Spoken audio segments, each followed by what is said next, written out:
I discovered my son's wife with a different man at my lake house. So I placed one phone call, and my lake house, that place was my sanctuary. 40 years of memories, summers, holidays, quiet weekends with my late wife, Helen.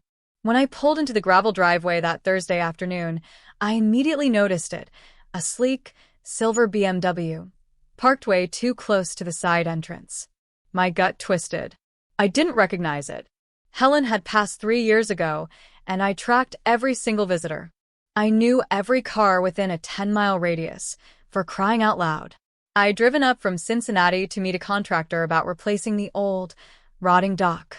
Tom Mitchell was due at 2 o'clock. It was 1:45. I was early.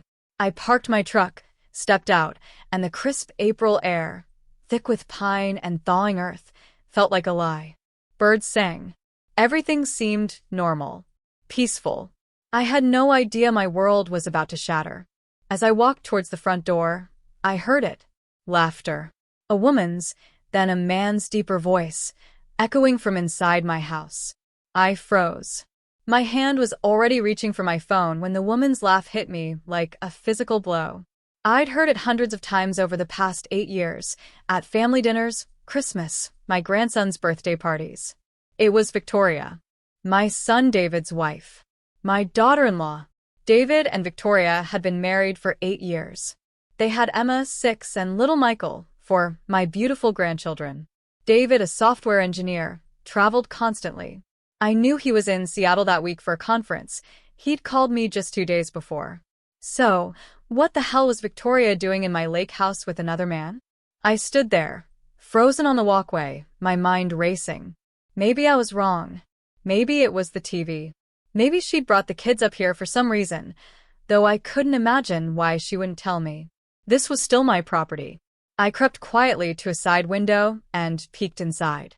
What I saw, my heart plummeted straight into my stomach. Victoria was on my couch, Helen's couch, the one where my wife used to read her mystery novels on summer evenings. And she wasn't alone. A man I'd never seen before sat beside her. Far too close, his arm draped around her shoulders. As I watched, he leaned in and kissed her neck. She tilted her head back, that same laugh filling the room. I felt physically sick. This was the woman my son adored, the mother of my grandchildren in my home, with another man. For a moment, I couldn't move. I couldn't think. Just stood there, a voyeur in my own life. The man said something, I couldn't hear what, and Victoria laughed again. She reached up, a soft, intimate touch to his face. This wasn't a first date. This was clearly an ongoing thing. Then my phone buzzed. It was Tom Mitchell, the contractor, letting me know he was 15 minutes late. I couldn't respond. I had a choice. Burst through that door, demand answers, scream, yell, throw the man out. My instincts screamed at me to do exactly that. Any father would. But I was 63.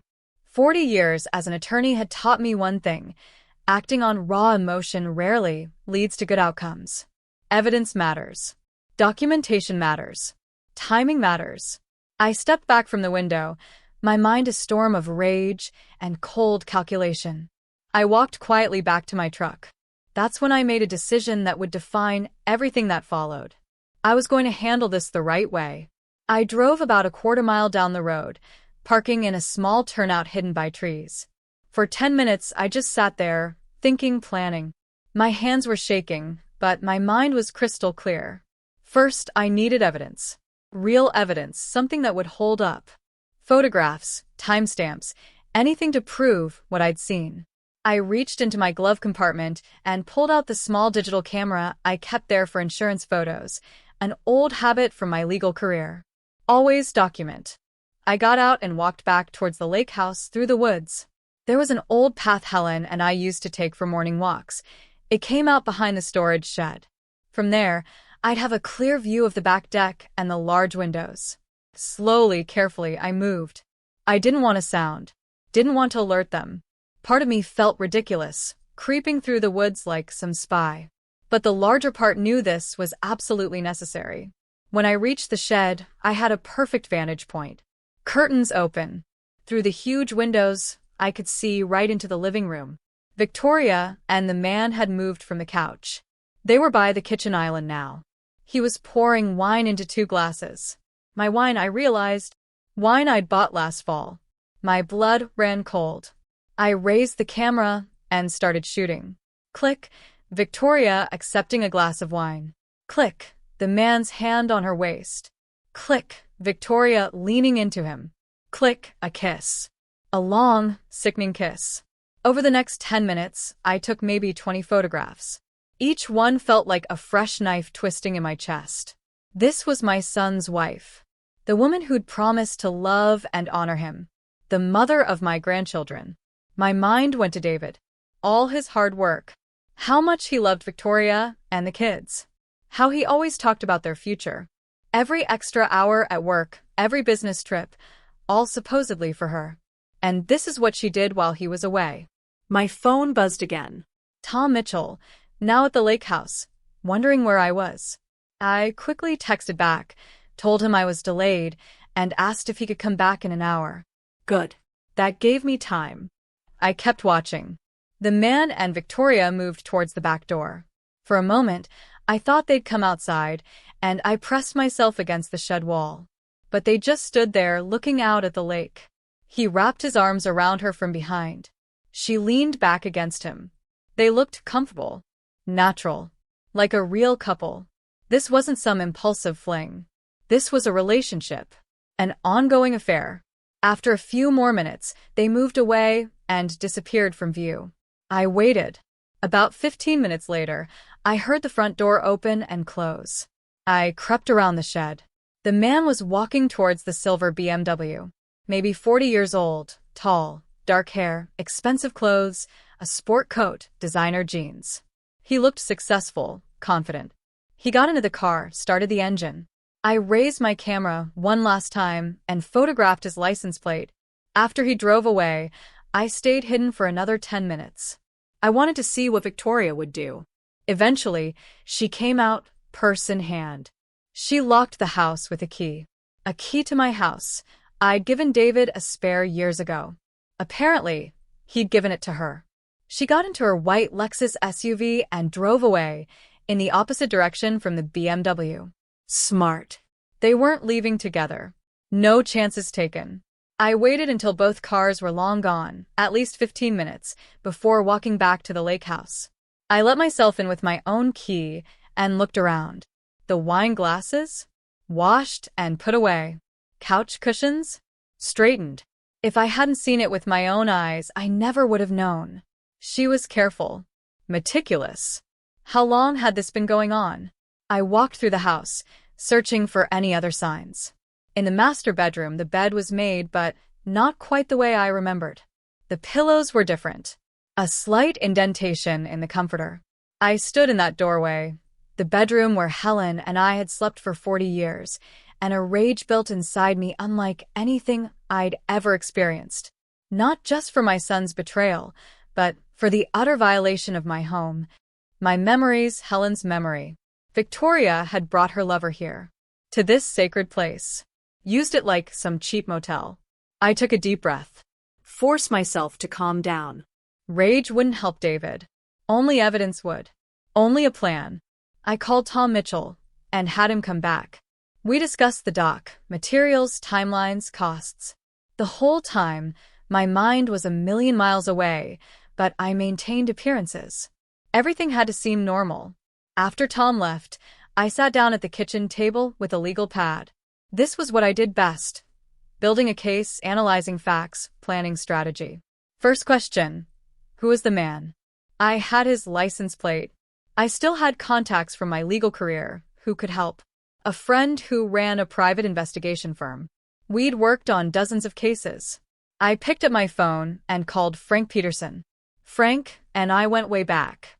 Corporate investigations, asset searches, background checks. He was discreet, professional, thorough. Exactly what I needed. I gave him the license plate number and asked him to find out everything. He didn't ask why. That's what I always appreciated about Frank. He knew some things needed to be handled quietly. 2 hours later, he called back. The BMW was registered to Bradley Thornton, age 42, home address in Upper Arlington, one of Columbus's wealthiest suburbs. Married, 2 children. Financial advisor at a prestigious downtown firm. Married. The betrayal had layers. Frank continued. Bradley had been with his firm 15 years, managed portfolios for high-net-worth clients. His wife's name was Jennifer. Married for 14 years.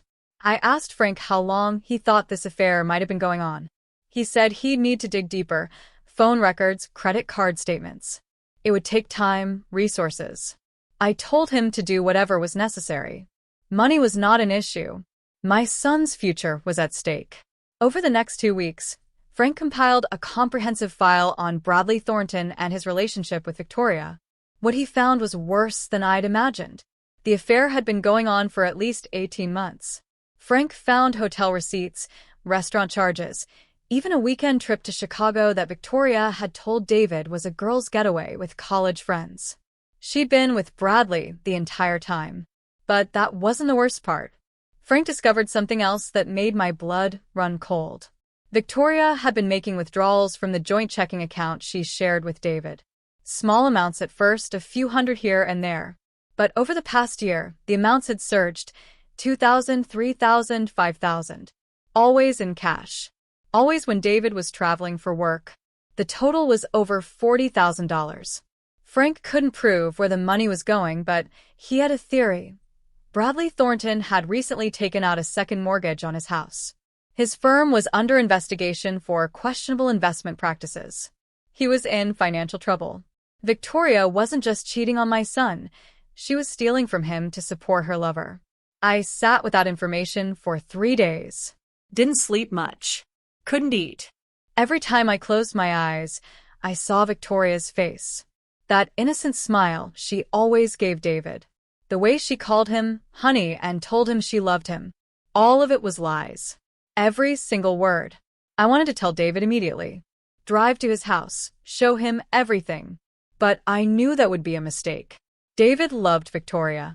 He'd want to believe there was some explanation. He might even get angry at me for investigating his wife. No. I needed to be strategic. Professional advice. I called my old colleague, Patricia Mendes, one of the best family law attorneys in Ohio. We'd worked opposite sides on corporate cases for years. I respected her judgment completely. I drove to Columbus and met her in her office. I laid out everything. The photographs, the license plate, Frank's investigation, the bank records. All of it. Patricia listened, silent. When I finished, she was quiet for a long moment. Then she spoke. This is bad, she said.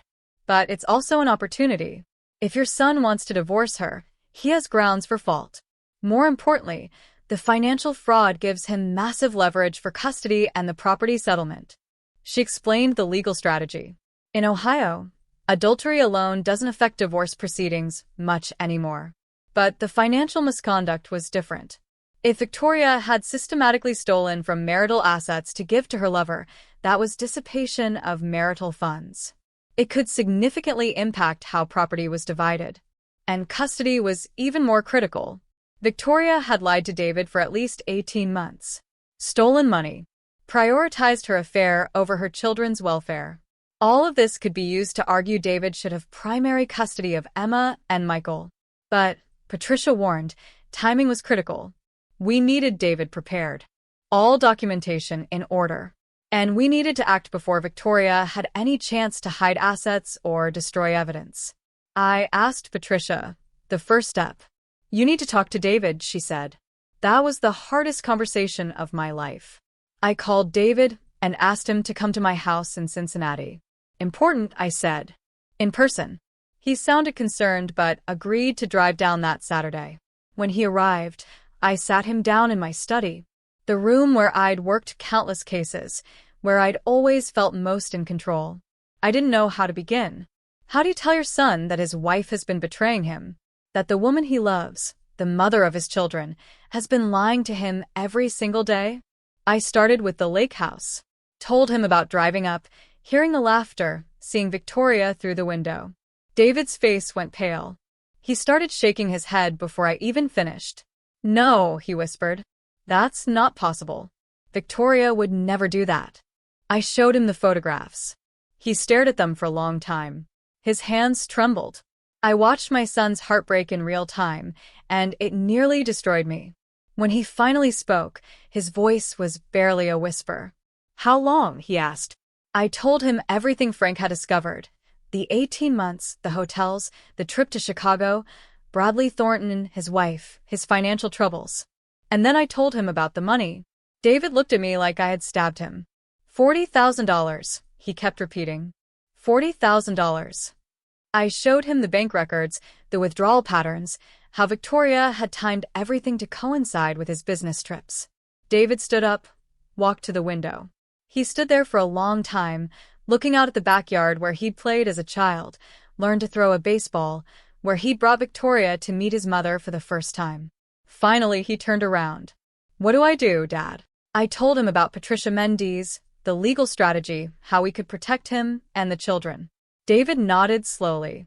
He looked older somehow, like he'd aged 10 years in the past hour. "I want to talk to her first," he said. "I need to hear it from her." I understood, but I asked him to wait.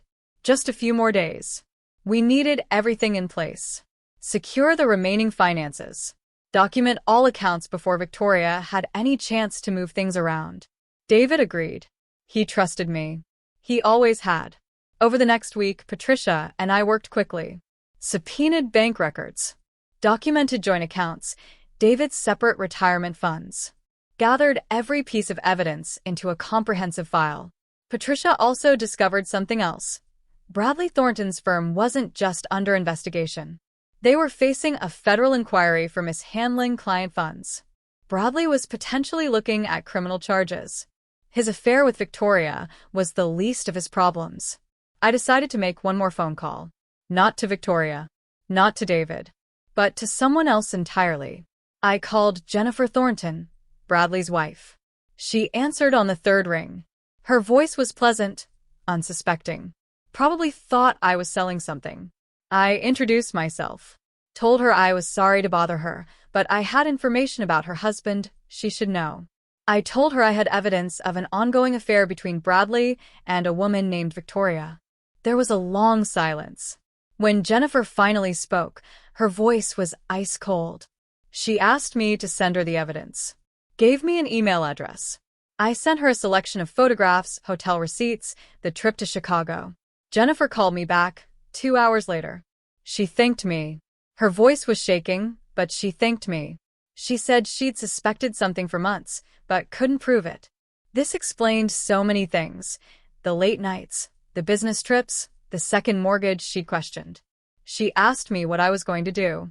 I told her my son was going to confront his wife. I told her about the money Victoria had been stealing. Jennifer laughed bitterly. "Of course," she said. Of course Victoria was giving him money. Bradley had been bleeding them dry for months. He even took money from their children's college funds. We talked for almost an hour. Two parents, united by betrayal, trying to figure out how to protect our children and grandchildren from the fallout. By the end of the call, we'd agreed. We would coordinate. We would confront our spouses at the same time. That way, neither Victoria nor Bradley would have a chance to warn the other. They would both be blindsided just like we had been. We set a date. Sunday evening, 1 week away. It was the longest week of my life. David came to my house on Saturday night. He was staying with me so Victoria wouldn't suspect anything. He told her he was visiting an old college friend. We sat up late that night, talking. David told me about his marriage. How things had seemed fine. How Victoria had always been a good mother, a good wife, or so he thought. He asked me if I thought she had ever truly loved him. I didn't know how to answer that. I told him people are complicated.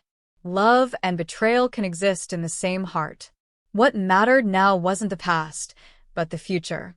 His future. The children's future. David nodded. He seemed calmer than I expected, more resigned. Maybe the shock had worn off, leaving only determination. Sunday morning, we drove to Columbus together. Patricia met us at David's house at 4 p.m. We went over the plan one more time. David would confront Victoria alone. Patricia and I would wait in the study, ready to step in if needed. I'd already texted Jennifer Thornton. She was confronting Bradley at the same time at their home across town. Victoria arrived home at 5:30. She'd been at her mother's with the kids. Emma and Michael ran inside first, excited to see their father. David hugged them tightly longer than usual. I watched from the hallway, saw tears in his eyes that he quickly blinked away. Victoria came in a few minutes later, carrying grocery bags. She smiled when she saw David. "You're home early," she said. "I thought you were staying at your dad's another night." David said the kids needed to go to the playroom. Victoria looked confused but agreed. Once Emma and Michael were safely upstairs, David turned to face his wife. "We need to talk," he said. Victoria's smile faltered slightly. "About what?" David didn't answer. He just walked into the living room and sat on the couch. Victoria followed, still confused, and sat across from him. I watched from the doorway of the study. Patricia was beside me, ready. David started talking. He told Victoria about the lake house, about me seeing her there with another man, about the photographs. Victoria's face went white. She started to speak, but David held up his hand. He told her about the investigation, about Bradley Thornton, about the 18 months, about Chicago. Victoria was crying now. "No," she kept saying. "No, it wasn't what he thought." David told her about the money. That's when Victoria stopped crying. Her face changed. The tears dried up. Something harder appeared in her eyes. "Who told you all this?" she demanded. "Your father?" David didn't answer. Victoria stood up. She was angry now. She accused me of spying on her, of violating her privacy, of turning her husband against her. I stepped into the room. Victoria saw me and froze. For a moment, we just looked at each other. I thought about all the family dinners, all the holidays, all the times she'd hugged me and called me dad, told me how much she appreciated having me as a father-in-law. All lies. I spoke calmly. I told her I had seen what I saw. I told her the evidence was irrefutable. I told her that her affair with Bradley Thornton was over, one way or another. And then I delivered the final blow. Jennifer Thornton knows everything. Right now, at this very moment, Jennifer is confronting Bradley with the same evidence. Victoria's face crumbled. She actually staggered backward like I had physically pushed her. She looked at David. She started begging, pleading. She said it was a mistake. Said it didn't mean anything. Said she loved him and the children and would do anything to make it right. David listened. He let her talk. And when she was finished, he spoke. He said 2 words. "I want a divorce." The next few months were a brutal blur. Lawyers, negotiations, custody hearings. Victoria fought hard at first, but the evidence was overwhelming. The photographs, the bank records, the testimony of Jennifer Thornton, who had filed for divorce from Bradley on the same day. Patricia Mendes was brilliant. She used the financial fraud to argue that Victoria could not be trusted with the children's welfare. She presented evidence of Victoria's deception, her poor judgment, her willingness to put her affair above her family. In the end, David was awarded primary custody of Emma and Michael. Victoria got supervised visitation every other weekend. The property settlement was heavily in David's favor, accounting for the $40,000 she had stolen. Bradley Thornton didn't fare well either. His firm collapsed under the federal investigation. He lost his license. Jennifer divorced him and took everything. Last I heard, he was working as a car salesman in Dayton. Victoria moved back in with her parents. She tried to contact David multiple times in the following months, asking for another chance. He never responded. As for me, I still have the lake house. I went back last month for the first time since that Thursday afternoon. I walked through the rooms, remembered Helen. I sat on the dock and watched the sun set. David brought the kids up for a visit the next day. Emma and Michael ran around the yard, playing tag, their laughter echoing off the trees. David sat beside me on the dock, 2 fishing poles in the water.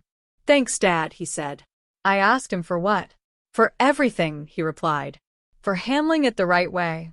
For not just storming in there that day. For building the case instead of just reacting." I told him, that's what fathers do. We protect our children, no matter how old they get. David nodded. He looked tired, but there was something else in his eyes. Peace, maybe. Or the beginning of it. The fish weren't biting that day. We didn't catch anything. But it didn't matter. We just sat there, father and son, watching our lines drift. Behind us, Emma and Michael were laughing. That was enough. My phone buzzed later that evening. A text from Jennifer Thornton. She'd met someone new, a decent man, she said. Someone who treated her well. She wanted to thank me again for the phone call that had changed her life. I texted back that I was happy for her, that she deserved good things. I thought about that phone call a lot in the months that followed. One call. That's all it took. Not to my son, but to the woman who had as much right to know the truth as he did. Sometimes justice isn't about anger or revenge. Sometimes it's just about giving people the information they need to make their own choices. The truth, delivered at the right time in the right way, can be more powerful than any confrontation. Victoria made her choices. Bradley made his. They both had to live with the consequences. And David? David is rebuilding. He started dating again recently, a woman he met through work. She seems kind, genuine, nothing like Victoria. I met her last week when David brought her to dinner. She shook my hand, looked me in the eye, and said she'd heard a lot about me. All good things, I hope, I said. She smiled. The best, she said. I watched David watching her. I saw something in his face that I hadn't seen in years. Hope. That night, after they left, I sat in my study with a glass of bourbon and thought about everything. The lake house. The photographs. The phone calls. The lawyers. The hearings. It had been a long road. Painful. Necessary. But looking at my son now, seeing him start to heal, watching my grandchildren laugh and play without knowing how close they came to a very different kind of life, I knew I had made the right choice. I made that call not out of anger, not out of revenge, but out of love. That's what fathers do. Call to action, what a journey, right? It makes you wonder, if you were in my shoes that day at the lake house, faced with that agonizing choice, what would you have done? Would you have confronted them instantly, or taken a step back to plan? I'm genuinely curious to know what you think. Drop a comment and subscribe below, and tell me your thoughts.